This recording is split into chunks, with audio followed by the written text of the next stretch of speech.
Non, parce que quand vous réagissez, c'est apparemment, vous êtes très fier d'avoir envahi la République démocratique du Congo et vous vous enorgueillissez. Non, tel un braqueur de banque qui dit, oh non, je suis content, j'ai pris tout ce qui était dans les coffres forts. Non, un péché reste un péché. Il n'y en a pas de petits ou de grands. Le mal reste le mal. Il n'y a pas de grands ou de... Tous ces enfants qui sont sans abri. Toutes ces femmes qui sont en train d'errer dans les forêts du Congo, les savanes, dans les montagnes du Kivu. Toutes ces morts que nous avons comptées, pas nous, la communauté internationale, 10 millions de morts en République démocratique du Congo. Pas même un minimum de pays. À force de nous faire la guerre, regardez-moi s'il vous plaît mon frère, à force de nous faire la guerre, vous êtes en train de nous apprendre l'art de la guerre. Et il a commis seulement la maladresse de s'adresser à la personne qu'il ne connaissait pas très bien, mais qui maîtrise la situation à l'est de la République démocratique du Congo. Thank you very much for your presentation. You talk all about my country like Congolese. I appreciate. Mesdames et messieurs, je vous remercie d'être venus participer à la session consacrée à mon pays, la République démocratique du Congo. Une fois de plus, ma délégation et moi-même fondons l'espoir que ce moment nous consacré sera utile et profitable et vous permettra certainement de mieux connaître mon pays afin de saisir les opportunités d'investissement qu'il offre. Dans cette adresse, je vous présenterai d'abord les potentiels que regorgent les sols et les sous-sols de mon pays. Puis, à l'aide des diapositives, nous vous traduirons la vision de son Excellence, Monsieur le Président de la République, Félix Antoine Tshisekedi Tshilombo, exprimée à travers quelques projets d'investissement envisagés. Et enfin, je répondrai aux questions que vous voudriez bien me poser pour rencontrer vos préoccupations. Mesdames et messieurs, pays aux dimensions continentales, entouré de 9 pays voisins, avec une population estimée à plus de 100 millions d'habitants, la République démocratique du Congo, qui s'étend sur une superficie de 2 345 000 km² 310, occupe une position stratégique au cœur de l'Afrique et se trouve au point de jonction pour atteindre des marchés de l'Afrique centrale, de l'Afrique de l'Ouest, de l'Afrique de l'Est et de l'Afrique du Nord. Ça, c'est les diapositives qu'on va vous montrer, numéro 1, pour que vous visualisez le mieux. Je crois que tout le monde voit. Henri, vous pouvez montrer. Donc, quand vous regardez la République démocratique du Congo, vous voyez effectivement qu'il est au cœur de l'Afrique. Un célèbre écrivain avait dit que l'Afrique a la forme d'un revolver. Et la gâchette se trouve au Congo. Ne vous en faites pas, ce n'est pas pour attaquer, non. La gâchette, c'est pour démarrer le développement de l'Afrique. C'est pour dire que les jours où le Congo va se réveiller, effectivement, toute l'Afrique va marcher et l'Afrique va récupérer le retard qu'elle affiche sur le reste de la planète. Situé, comme je l'avais dit, au centre de l'Afrique, mon pays est appelé à jouer le rôle intégrateur du développement de l'ensemble du continent africain. Mon pays est aussi membre de plusieurs organisations économiques régionales africaines, à savoir la communauté de développement de l'Afrique australe SADC, ça c'est dans la partie sud, la communauté des États de l'Afrique centrale, CEAC, ça c'est au centre, les marchés communs de l'Afrique orientale et australe, COMESA, La communauté d'Afrique de l'Est, CEAC, dont les troupes ou les forces se trouvent à présent au Congo, comme l'a dit si bien le responsable de Mahindra, pour chercher la paix. Parce que le Congo a pour vocation de pourvoir la paix et de permettre les opportunités de développement de l'Afrique. La conférence internationale sur la région des Grands Lacs, toujours dans la région des Grands Lacs, à l'est, et de la zone de libre-échange continentale africaine, SLECAF. Avec ses 80 millions d'hectares de terres arables, la République démocratique du Congo est en mesure de nourrir plus de 2 milliards d'habitants si elles sont exploitées de manière efficiente. Et là, je crois que je vais recourir encore au service de mon cher Henri. Tout ce qui est là, il n'y a aucun mètre carré au Congo de désert. Là où il n'y a pas de terres arables, il y a des rivières, il y a le fleuve, il y a les lacs. Un pays extraordinaire, mais beaucoup de gens se posent la question, pourquoi il ne démarre pas? Nous allons répondre à toutes ces questions. Dans les domaines de la pêche, mon pays compte plusieurs lacs et rivières très poissonnés, dont le potentiel halieutique est estimé à 700 000 tonnes par an de poissons. Si bien que dans mon pays, les gens disent pour ironiser que les poissons meurent de vieillesse parce qu'on ne les pêche pas. Alors nous allons les pêcher ensemble avec les Congolais et les investisseurs qui vont se risquer dans ce domaine très porteur pour le moment. Il faut les reconnaître.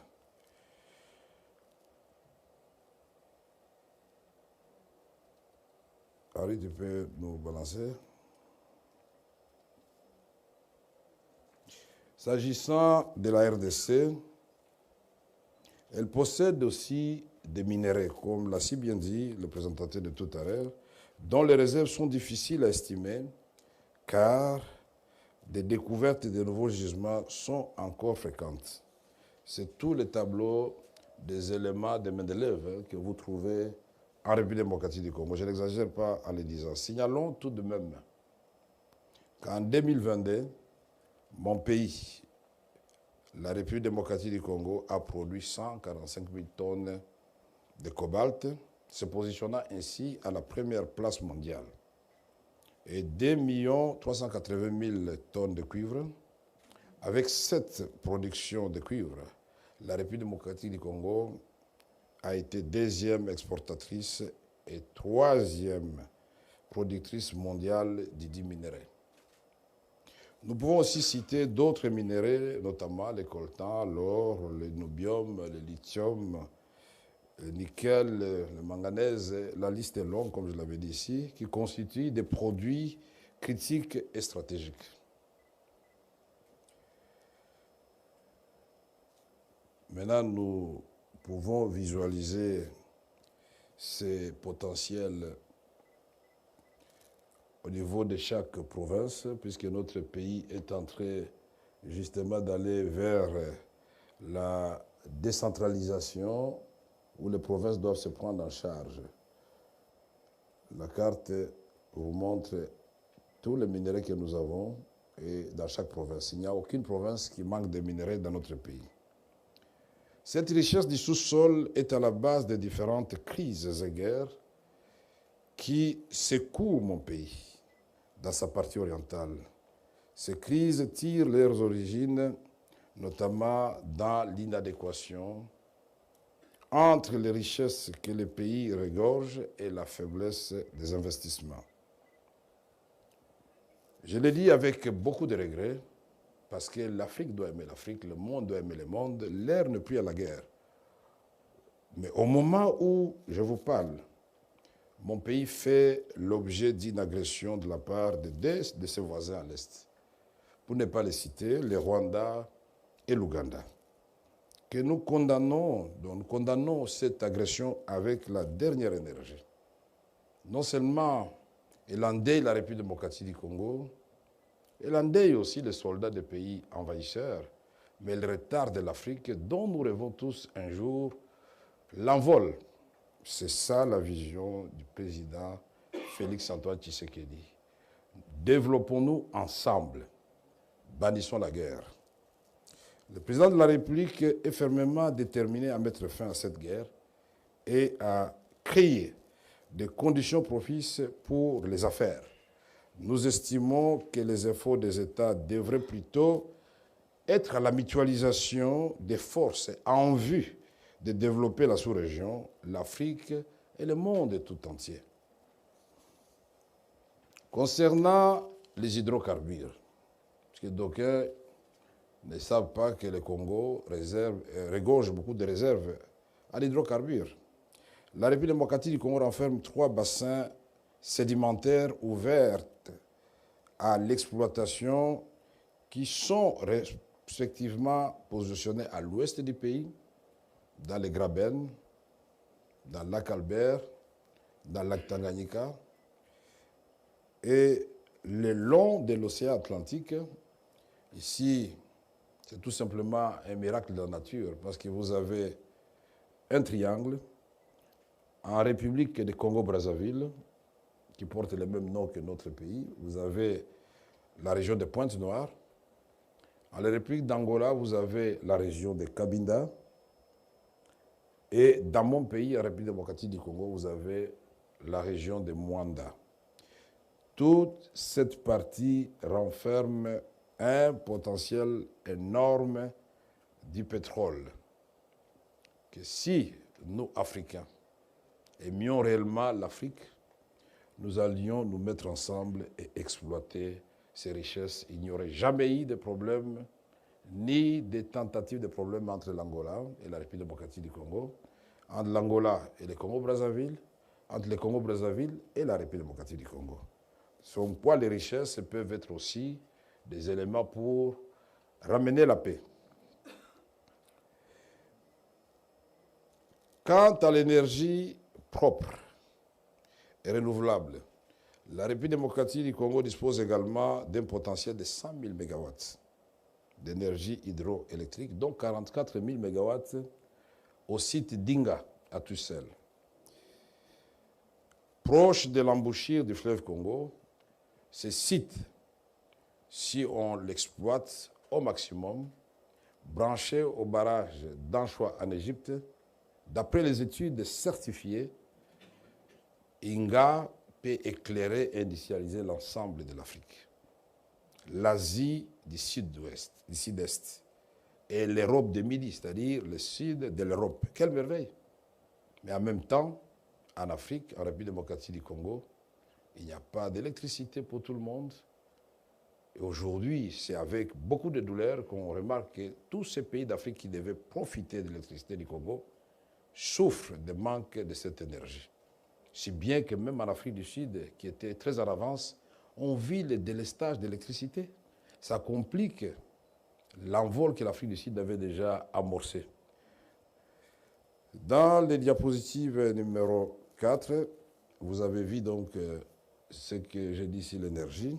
Mesdames et messieurs, pour transformer ce potentiel en richesse, le président de la République, Félix Antoine Tshisekedi Tshilombo, a engagé notre pays dans la voie de l'amélioration du climat des affaires en simplifiant davantage les procédures administratives au moment de la création des entreprises, en diversifiant son économie dans le but de vaincre la pauvreté et les inégalités. Ces diversifications voulues par le président de la République mettent l'accent sur les investissements dans le secteur agricole et industriel, c'est-à-dire la transformation. Le secteur touristique est aussi attrayant avec 27 millions d'hectares constitués en aires protégées. Je ne sais pas si vous vous imaginez 27 millions d'hectares de terres touristiques qui sont actuellement protégées chez nous. C'est un potentiel énorme et ça constitue des opportunités pour l'industrie touristique. Et Henri, vous avez montré, en vue d'accélérer cette diversification de l'économie, mon pays a opté pour la création des zones économiques spéciales et des parcs agro-industriels où les investisseurs bénéficieront des avantages fiscaux et douaniers. Nous nous trouvons aujourd'hui en Inde, qui est parmi les champions du monde dans le développement agricole et la transformation de tous les produits de l'agriculture.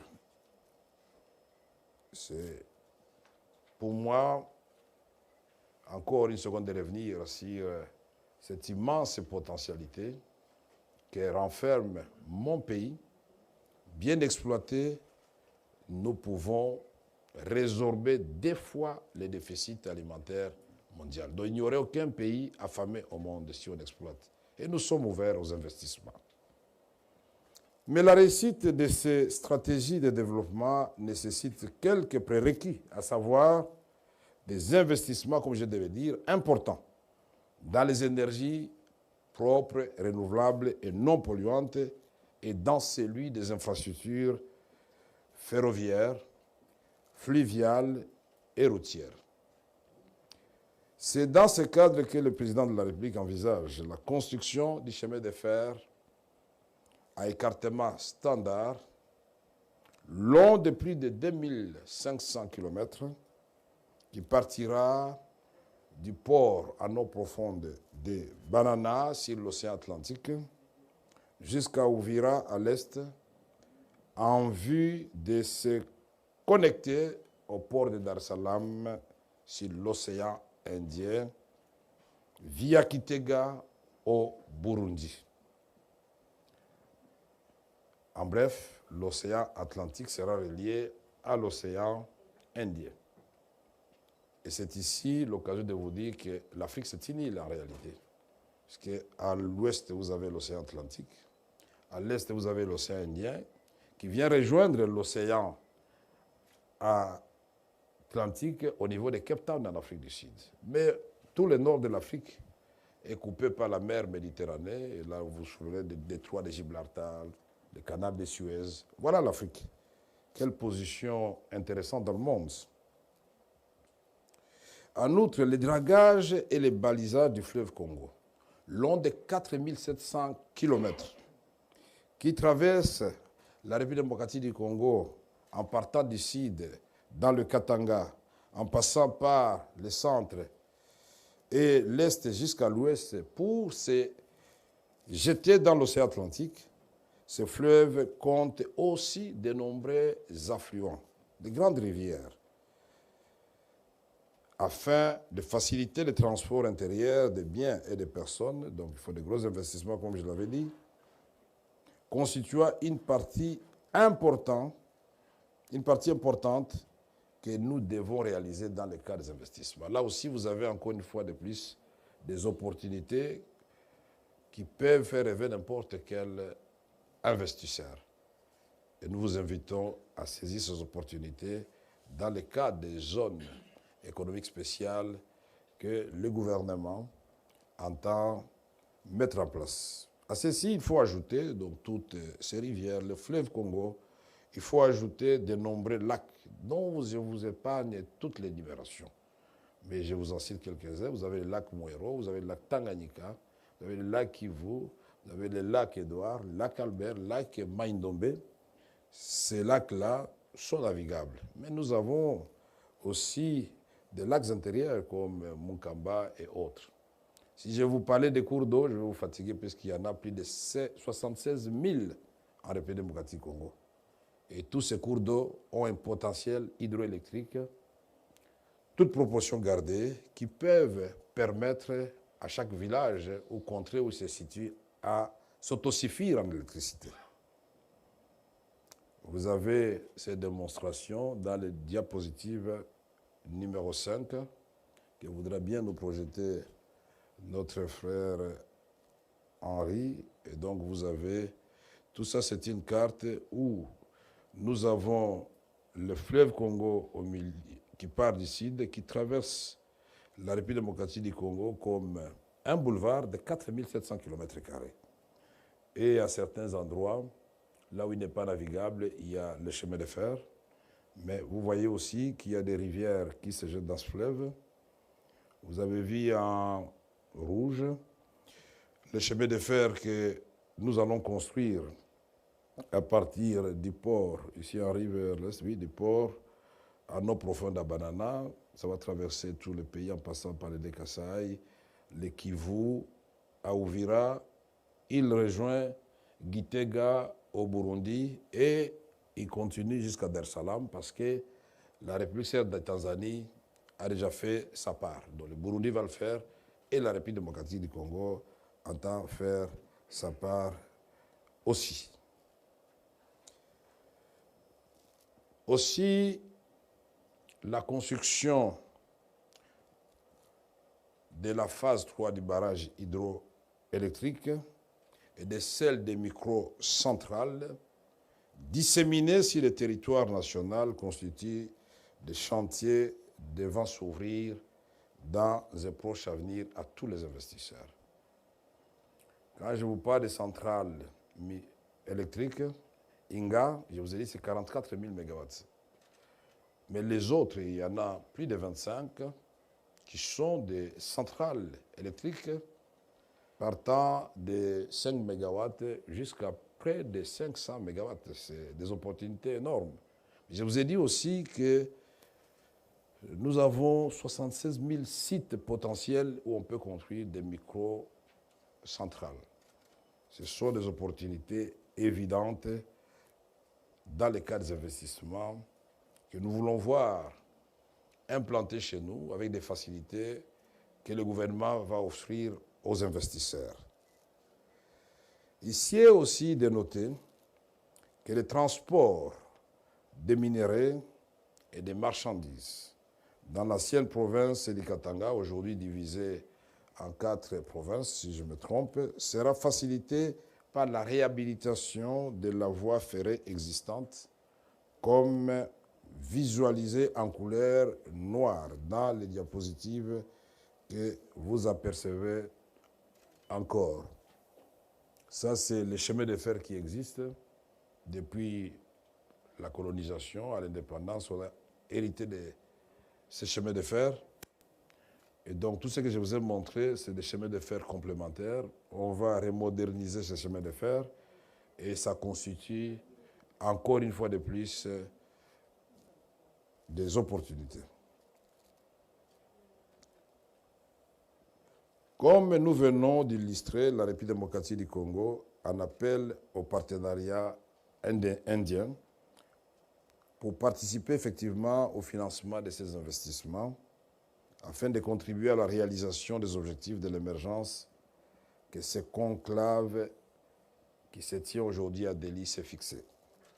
Mesdames et messieurs, je vous remercie de votre attention et je me mets à votre disposition pour les éventuelles questions, éclaircissements que vous souhaiterez recevoir sur la présentation que je viens de vous faire de mon pays. Merci encore une fois de plus. J'espère que ne s'est pas perdu, non. Merci. Thank you very much. Thank you. Excellency, presentation full of data. Amazing. Amazing to know that your country is having so much and so enriched in many, I can say, minerals, sea, and it's so strategic in Africa. Having said that, there are a lot of questions in everybody's mind. I would like to ask you a few questions, if you permit me, which while we were discussing, we came that we should ask. And then I will keep the forum open to ask the questions to Excellency. Am I permitted to ask some tough questions to you, Excellency? Yes. Thank you. I'm here for that. Thank you. To talk about my country, I need many questions. Thank you, sir. Excellency, first I would like to ask, what are the economic priorities or the economic priority areas of DRC for next 3 to 5 years? As we were looking lot of things, like you have minerals, you have tourism, you have a lot of plans to for the development. There are many sectors in which there are opportunities. What you feel are the main and how you are going to take it forward in next 3 to 5 years?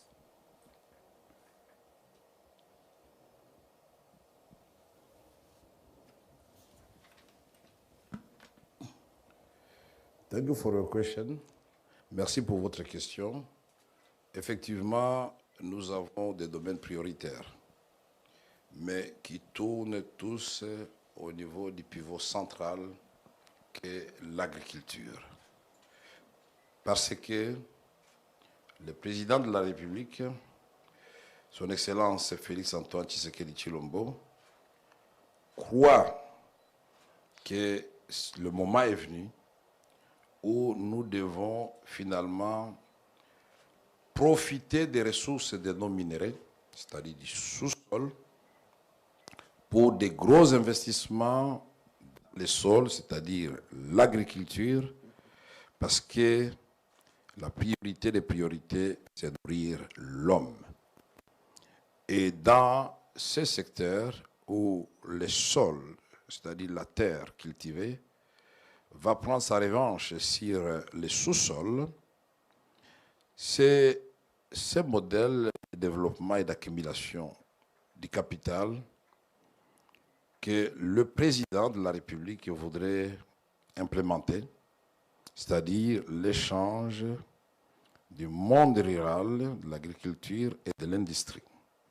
Et ici, pour que ça soit possible, il faudra que les ressources que nous recevons à la suite de l'exploitation des minéraux soient investis prioritairement dans l'agriculture, créer des conditions de vie enviables dans les milieux ruraux pour désengorger la capitale, la ville de Kinshasa, où tout le monde, à cause de la pauvreté, de manque d'infrastructures de base dans les provinces et villages, c'est-à-dire milieux ruraux, où vivent par ailleurs 75% de la population, pour que la ville de Kinshasa se vide un peu de ce trompe-là, puisqu'aujourd'hui, nous avons près de 20 millions d'habitants dans la ville de Kinshasa. Si les 100 millions que compte la République démocratique du Congo, vous pouvez vous imaginer, les infrastructures ont été conçues pour 1 million, nous les trouvons avec 20 millions de personnes. La priorité des priorités, c'est aussi la santé de nos populations. La santé est un domaine qui offre des opportunités innombrables. Nous voulons multiplier des hôpitaux modernes, multiplier des centres de santé, et on a déjà commencé, mais la route reste encore longue et nous ne pourrons pas la terminer nous-mêmes. C'est pourquoi nous faisons l'appel à tous les investisseurs de bonne foi de venir dans notre pays. Ils vont rencontrer des conditions attrayantes et des facilités pour faire du business. Mais on ne peut pas parler de la santé du corps sans parler de la santé du cerveau, l'éducation. Secteur prioritaire par excellence, parce que nous avons des pays qui n'ont pas de minéraux comme le Congo, mais qui se trouvent parmi les top 10 des pays à économie développée. C'est pour dire que l'intelligence, aujourd'hui, c'est devenu indiscutablement un facteur de développement. Donc, nous allons investir donc dans l'homme, dans toutes ses dimensions, physique et mentale. Cet homme-là, congolais, va certainement renverser la situation que nous vivons aujourd'hui.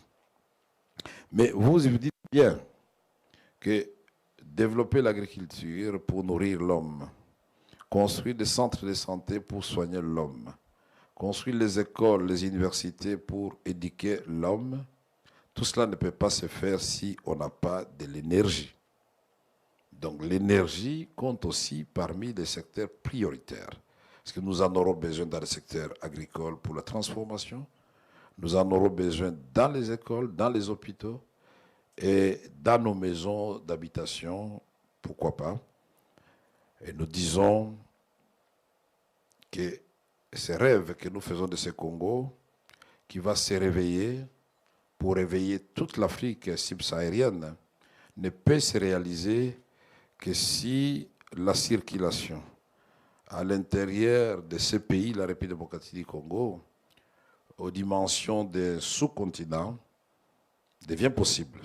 C'est-à-dire, nous devons produire, mais nous devons être en mesure de transporter ce que nous produisons, non seulement vers les lieux de transformation, mais aussi vers les centres de consommation et aussi vers des pays où nous voudrions, avec des accords commerciaux, exporter les produits de notre pays.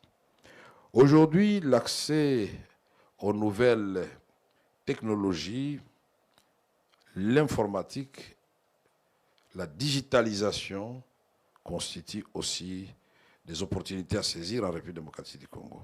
Le monde avance vite, à une vitesse grand V.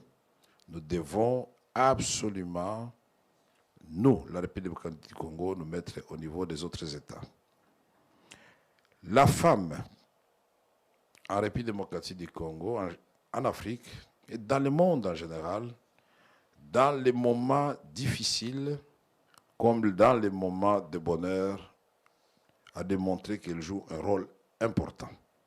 Aujourd'hui, la femme travaille pour préserver dans des conditions difficiles de notre pays nos familles, pour scolariser les enfants. Et nous voulons donc, avec les programmes que le gouvernement a, pour que la femme retrouve sa place dans ces combats que nous sommes en train de mener, de l'épanouissement du peuple congolais, du développement de notre pays. Notre pays, c'est aussi un pays constitué en majorité de jeunes. Nous avons des investissements envisagés pour les jeunes. Bref, je voudrais dire ici que tout ceci, ce que je viens de dire, sont des priorités bien sûr. Mais vous vous en doutez bien que nous ne pouvons les faire qu'avec, dans la sérénité, que si réellement l'ensemble de notre pays et l'ensemble de la région des Grands Lacs retrouvent la paix. Nous, la République démocratique du Congo, nous voulons la paix chez nous, chez tous les voisins, sur l'ensemble du continent africain, et nous voulons la paix dans le monde. La paix, c'est préalable pour le développement de notre pays, de l'Afrique et de l'humanité tout entière. Les guerres nous font reculer. Donc, tout est prioritaire, mais je vous ai indiqué quelques éléments, à savoir l'agriculture qui doit, cette fois-ci, décoller avec l'extraction des minerais. Je vous ai parlé de la santé. On ne peut pas se nourrir seulement au niveau du corps, mais il faut nourrir aussi le cerveau en soignant les gens, en éduquant, c'est-à-dire l'éducation. Je vous ai parlé des infrastructures sociales de base, c'est-à-dire les routes, les hôpitaux, les centres de santé, les écoles. Je vous ai parlé des nouvelles technologies pour la digitalisation de nos services d'impôt, pourquoi pas, de tous les services de l'État et au niveau de l'éducation. Ce sont des facteurs accélérateurs du développement. La paix, nous en appelons de tous nos voeux. Nous ne voulons pas de guerre. Et nous condamnons encore une fois de plus ceux qui pensent que par la guerre, ils peuvent avancer et laisser les autres. Alors que la République démocratique du Congo prône la politique de la porte ouverte, la politique du bon voisinage. Vous toquez à la porte, nous ouvrons. Et en respectant les codes des investissements, nous vous donnons ce que vous voulez. Nous aussi, à notre tour, nous toquons à votre porte. Vous nous donnez, en respectant les lois de votre pays, voilà l'Afrique que nous voulons. Une Afrique sans guerre, où nous mutualisons réellement nos efforts. C'est une priorité pour le président de la République que nous ayons la paix sur l'ensemble du continent africain. Merci. Thank you for such a elaborative answer, Excellency. I can see economist speaking for his country.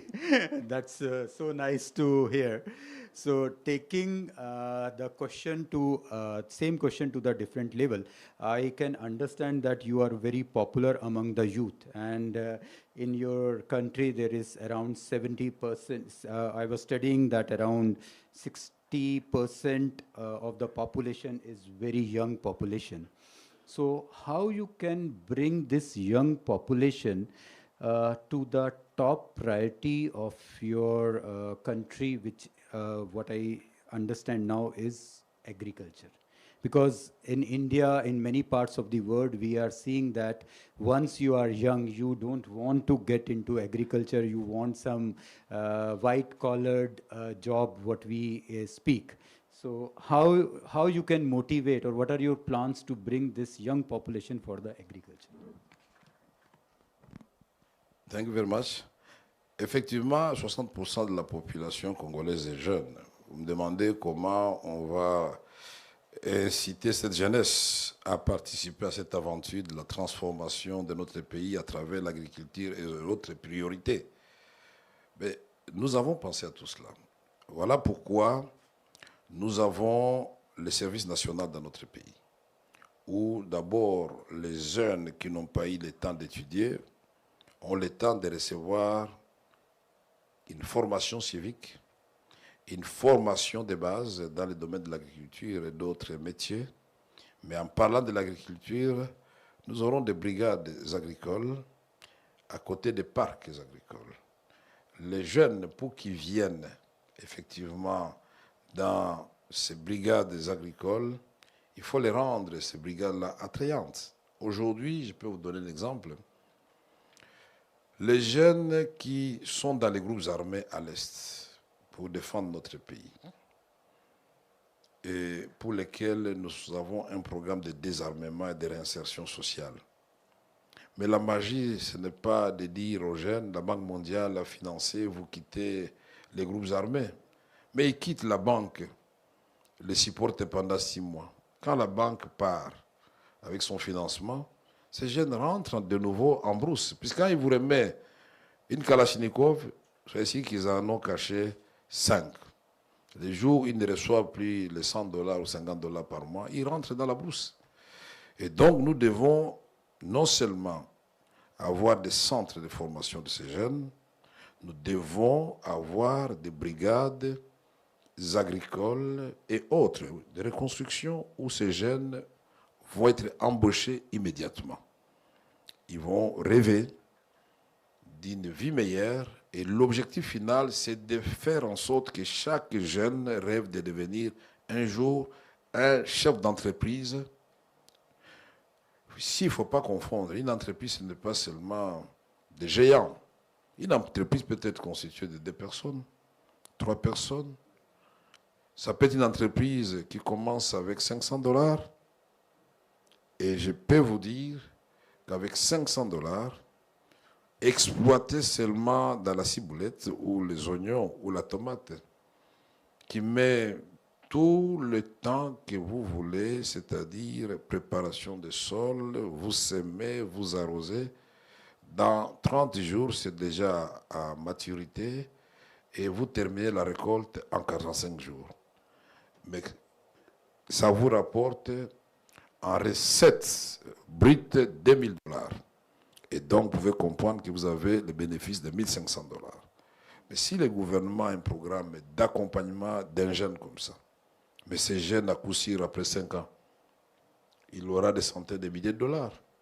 Après 10 ans, nous aurons des millionnaires congolais dont rêve le président de la République. Il ne faut pas ramener, niveler par les bas. C'est-à-dire, je m'attaque aux riches parce qu'ils sont riches, je les maudis, non. il faut dire, moi aussi, je peux devenir riche. Faisons en sorte que tout le monde voit ses conditions s'améliorer. Et ça, c'est le rôle du gouvernement de l'État de créer ce genre de conditions.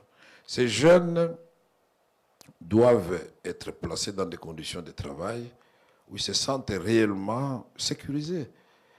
Il fait sa petite aventure, mais on ne les dérange pas les services de fisc. On les dérange par les services de sécurité. On les dérange par les services de la municipalité.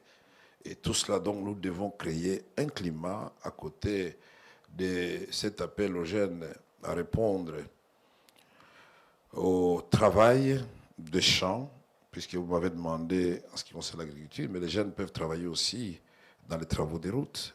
Les jeunes peuvent travailler aussi au niveau de la pêche. On en a fait l'expérience. Au niveau du lac Kivu, on a mis 2000 incubateurs pour produire dans ces eaux douces du poisson, les tilapia. Aujourd'hui, au site Kivu, on a atteint l'autosuffisance alimentaire en ce qui concerne le poisson. Et on a créé 2000 emplois de jeunes. Alors aujourd'hui, le secteur par excellence pour utiliser les jeunes, c'est l'agriculture. Puis c'est une main-d'œuvre intensive. Ça peut absorber tous les chômeurs qui sont en République démocratique du Congo. Et pourquoi pas recourir aux jeunes d'autres pays d'Afrique pour vivre cette belle aventure avec la République démocratique du Congo. Car l'air est au mixage aussi des cultures. Merci. Thank you, Excellency.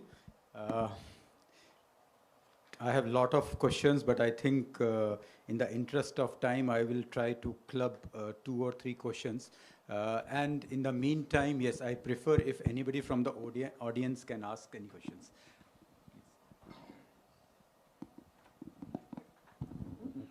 Good morning, sir. Thank you for that wonderful description about your country. We are a private equity firm from New York. We work very closely with World Economic Forum as well. We have a very detailed analysis of all your provinces and what are the gaps which are there in your country. So we are willing to invest, and our investments will be large investments. They'll come in multiple $1 billion. So we just wanted to understand if there is a possibility that I could sit today with your team to finalize certain MOUs. There are certain structures which might require maybe a sovereign guarantee from your side. So those transactional elements, if you could discuss, we are ready to invest. Whether it is in infrastructure or in industry, all of that we could do.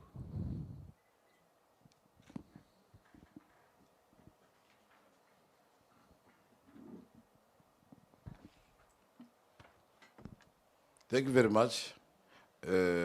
Merci beaucoup pour votre question qu'en fait, ce n'est pas une question, c'est vous avez exprimé votre intention en disant si vous voulez investir, vous êtes intéressé à investir au Congo, si nous pouvons en parler aujourd'hui, avoir déjà des mémorandums d'entente ou d'intention. Oui et non. Oui, parce que je suis venu ici pour vous montrer les opportunités dans notre pays. Oui, parce que nous avons besoin de vous dans notre pays. Oui, parce que nous avons créé des conditions pour qu'effectivement des gens comme vous, vous veniez tenter l'aventure merveilleuse d'investir en République démocratique du Congo. Mais j'ai dit non, on ne peut pas tout finaliser aujourd'hui. Un ministre de l'économie n'est pas un ministre de tous les secteurs de la vie nationale. L'économie est transversale, c'est vrai, puisque tout est économie, mais pour conclure des contrats, il faut engager le gouvernement. Et donc, ce que je pourrais faire pour vous aujourd'hui, c'est de discuter avec vous et savoir ce que vous voulez faire effectivement, vous donner mes coordonnées et en même temps vous promettre d'être votre facilitateur auprès de mes collègues du gouvernement qui ont la responsabilité de ce que vous voulez faire. Ça peut être les télécommunications, ça peut être l'agriculture, ça peut être construction des routes, c'est le ministre des Travaux publics. Merci beaucoup. Thank you very much. Excellency, I represent Telecommunication Consultant India Limited, which is a Borobati of India owned company. We are into creation of IT and telecom infrastructure within India and outside.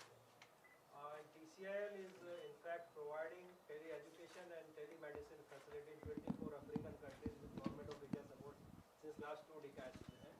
So I'd like to know that you talked about education and health. What is the opportunity for investment in technology for improving education and health?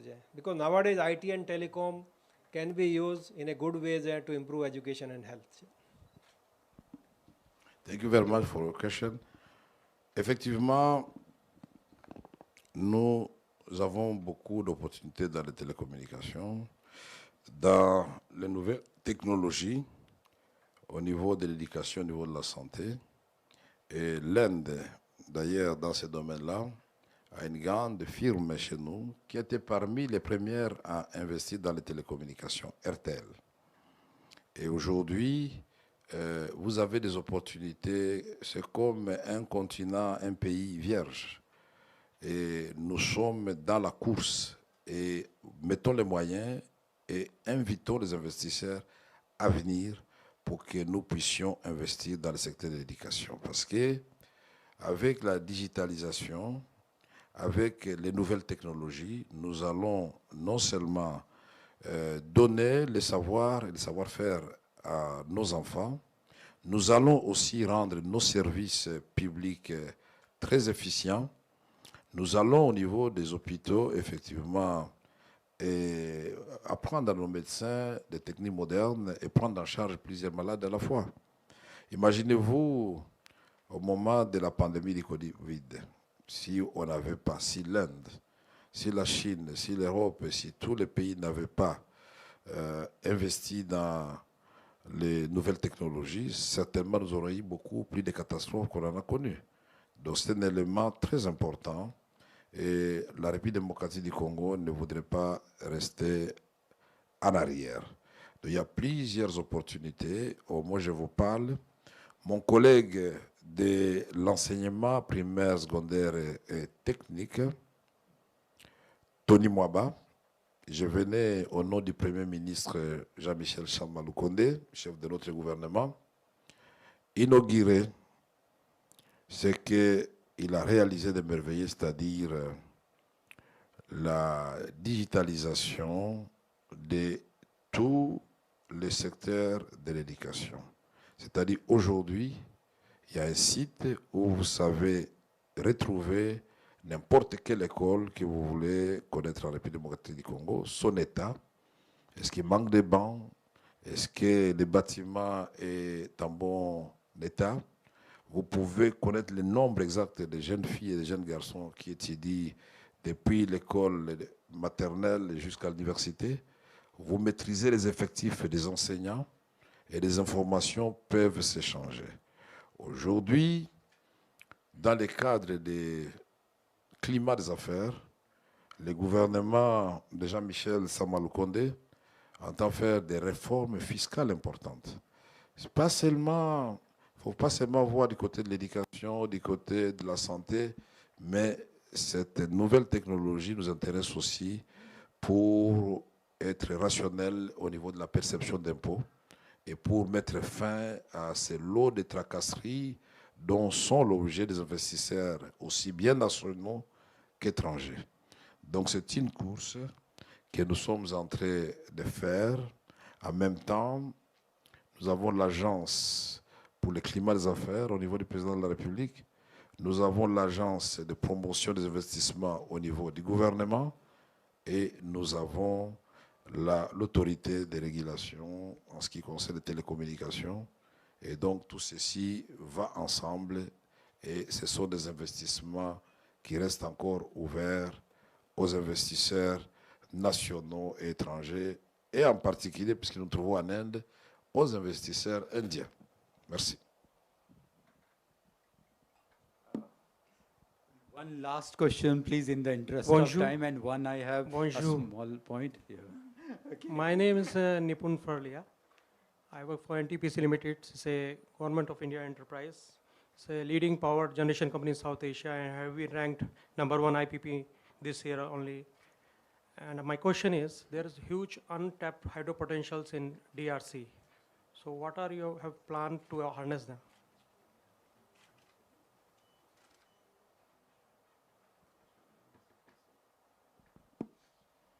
Merci beaucoup. Effectivement, dans notre pays, il y a beaucoup de potentialités dans le domaine hydroélectrique. Je ne sais pas si vous avez fini votre question. You finish your question? Sorry?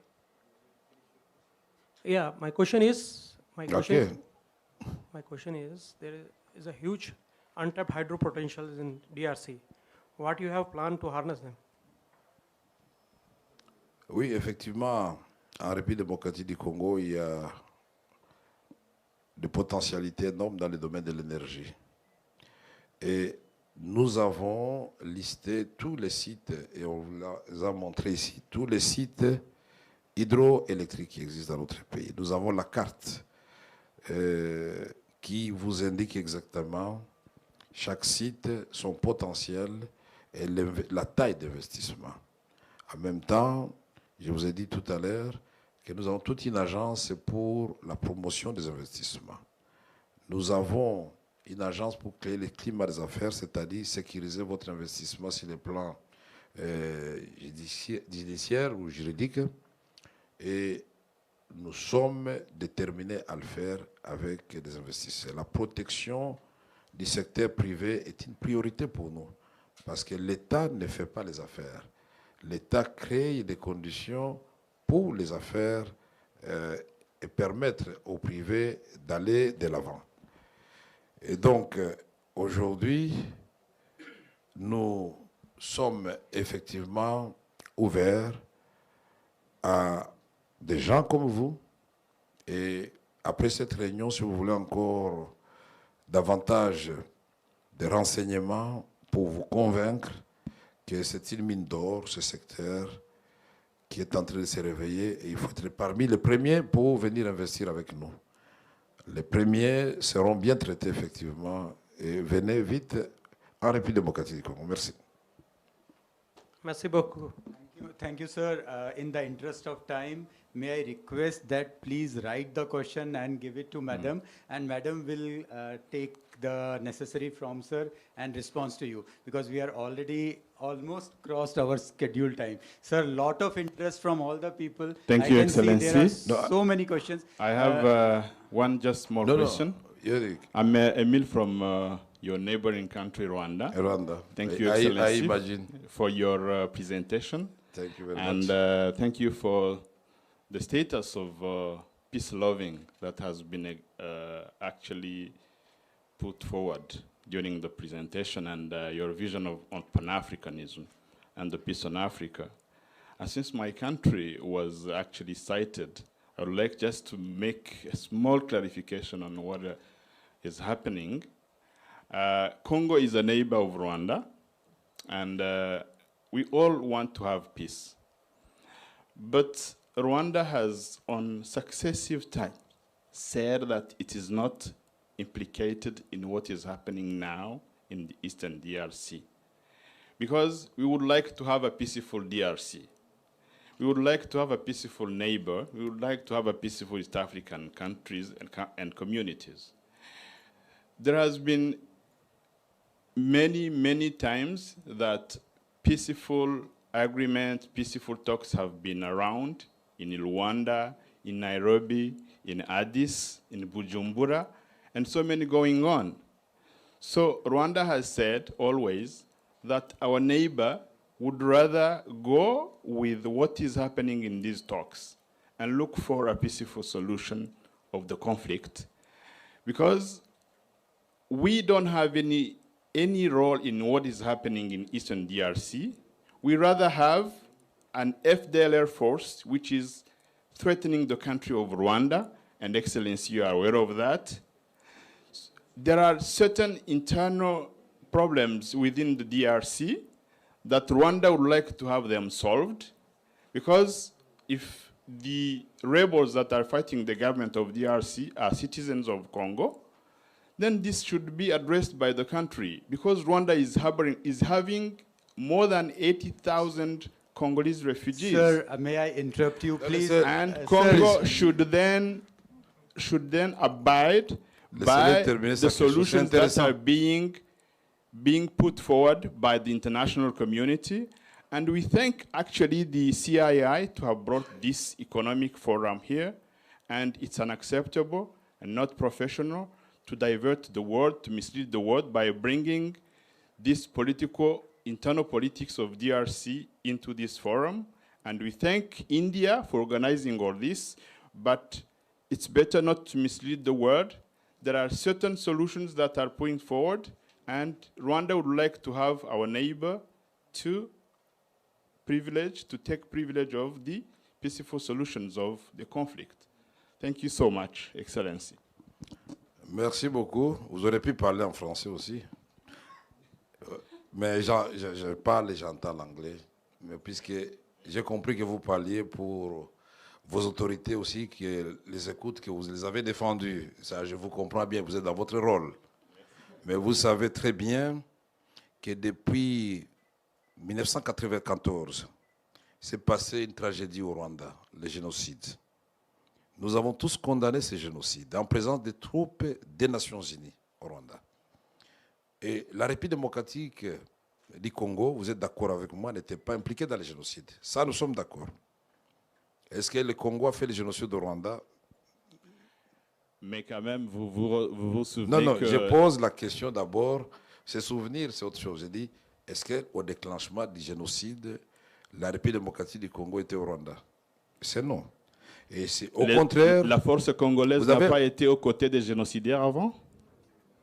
Non, vous savez que quand vous parlez... Madame, s'il vous plaît. Vous savez que quand vous parliez, je vous laissais... Non, please. C'est très intéressant, madame. Vous avez peur de quoi? La vérité est claire, pas comme l'eau des roches. Tout le monde sait très bien que le Congo est victime de sa politique de l'hospitalité. Quand on a tué les gens au Rwanda et quand les Tutsis ont voulu se venger, 2 millions de personnes ont traversé notre frontière commune. Je ne suis pas en train de raconter des histoires. Et sont venus dans les provinces du Nord et du Sud Kivu. En présence, s'il vous plaît, des troupes des Nations Unies qui étaient là-bas, qui auraient pu, à ce moment-là, séparer les civils et les militaires et désarmer les militaires avant d'entrer sur le territoire congolais. Et plus tard, à l'époque de Mobutu, on va organiser la tripartite Rwanda, Zaïre, devenir République démocratique du Congo, et les HCR, sous le gouvernement Léon Kengo Adondo. Et nous avions désigné le site où on devait éloigner les réfugiés rwandais pour éviter qu'ils ne constituent une menace pour leur pays, à au moins 150 km de la frontière commune. Et au moment de le réaliser, ce n'est pas la République démocratique du Congo qui a dit non.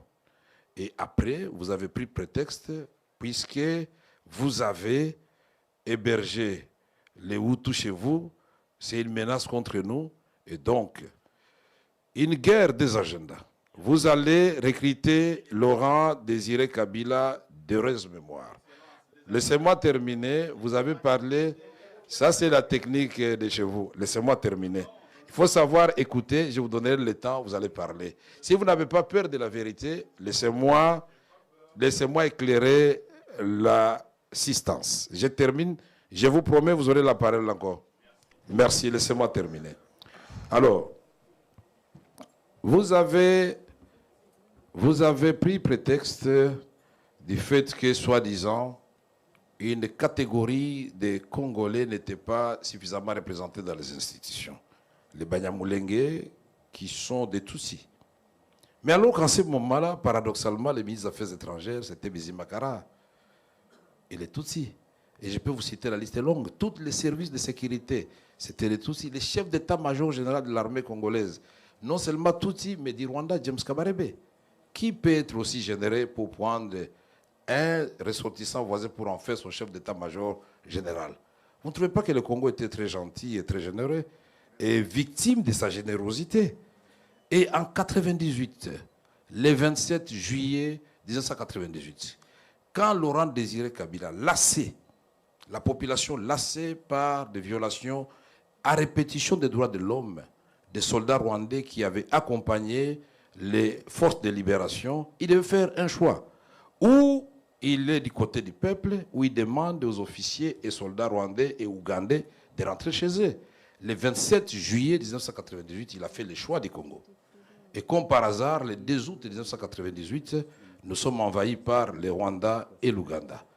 En Arizona, un avion de CAL, compagnie aérienne congolaise, pour aller atterrir à Kitona, prendre le barrage d'Inga, plonger Kinshasa dans le noir, n'eût été l'intervention des troupes de la SADC, les Zimbabwe, la Namibie et l'Angola, nous serions aujourd'hui peut-être effacés de la carte. Et donc ces troupes sont venues pour rien. Nous avons menti, il n'y avait pas de guerre, il n'y avait pas d'agression, alors qu'il y a eu le sommet de Victoria Falls Day, le 8 août 1998, au Zimbabwe, où on a envoyé les avions de chasse à Kisangani, à Goma, pour vérifier si nous sommes effectivement dans une agression. La communauté internationale a mis combien d'années pour reconnaître? Il y a eu la résolution 1234 du Conseil de sécurité, il y a la résolution 15300. Quand vous, les Rwandais et l'Ouganda, vous êtes battus dans la ville de Kisangani, en tuant des jeunes, des femmes, en les jetant dans les rivières, et là aussi c'était pour sécuriser les Rwandais? Non, c'était les minéraux du Congo, de l'or, de la province orientale. Et donc, je peux vous faire un développement pour vous démontrer que, mon cher, vaut mieux que nous vivions en bonne entente en tant que voisins. Et pour vivre en bonne entente,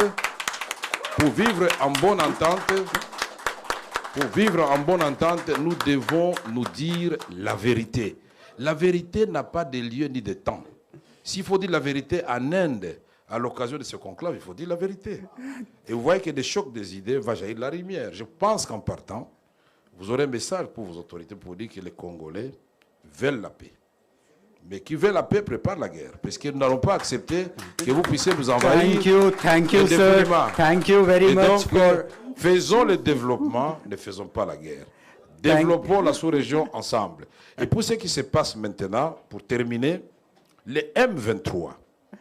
On avait commencé d'abord par les RCD Goma, les MLC. Et l'Ouganda soutenait les MLC, les Rwandais soutenaient les RCD, c'est évident. Parce que nous avons eu l'accord de Sun City le 17 novembre 2002, devant tous les chefs d'État africains et la communauté internationale européenne. On a signé un accord qui nous a donné, dit laissez là-bas, laissez-les, Bouchiri. Mais pourquoi vous êtes, Bouchiri, vous êtes agité pourquoi? Laissez, nous sommes dans le cadre de pigilat de la vérité. Vous avez peur de quoi? La vérité de notre côté, il ne faut pas avoir peur. Vous m'étonnez parfois. C'est l'occasion que le monde entier sache ce qui se passe à l'est de la République démocratique du Congo. J'ai dit, ce groupe que vous avez supporté, portait le nom de RCD et MLC. Et par la suite, comme une génération spontanée, ont donné naissance au CNDP, au RCD KML, au RCD national. Et puis finalement, le CNDP mis en déroute par la brigade internationale devient, après les élections de 2011, le M23. Et on arrête Bosco Ntaganda, Nkunda Fui, il est où? Il est au Rwanda. Et tout ça, donc, c'est des mensonges. Et finalement, après les élections de 2018, l'élection de Félix Tshisekedi, après 2 ans, on apprend que non, le M23 n'était pas totalement mort.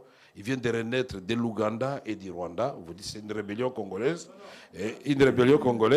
Et donc, le M23 est là, vous le reconnaissez. Alors, je voudrais terminer en disant ceci. En vous regardant dans les yeux, mon frère et cher voisin. 1. Ce n'est pas Félix Tshisekedi ni les Congolais qui avaient dit que le Rwanda était en République démocratique du Congo. Le premier. C'est le rapport des experts des Nations Unies qui a certifié de la présence des troupes rwandaises. 2. Le monde entier vous conseille de vous retirer de la République démocratique du Congo, réellement. Et nous allons, retirez-vous. Et moi, j'ai fait.